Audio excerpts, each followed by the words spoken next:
Be sure to read and follow the safety guidelines to protect your computer from potential damage and ensure your personal safety. For more information about safety guidelines, see the owner's manual at dell.com/support. Before you begin, turn off the computer and disconnect all the attached peripherals.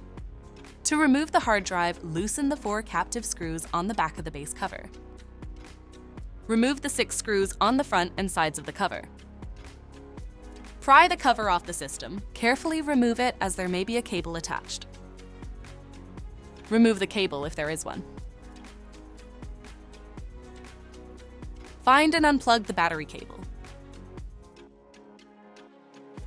Identify the hard drive assembly and disconnect the cables.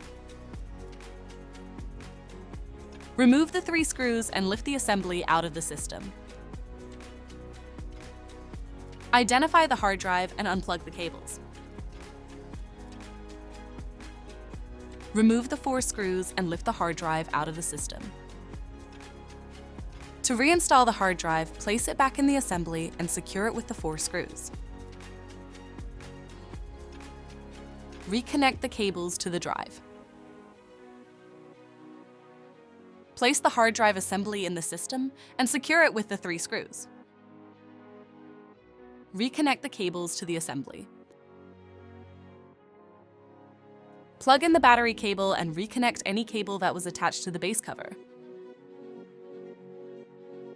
Place the base cover back on the system and secure it with the 10 total screws.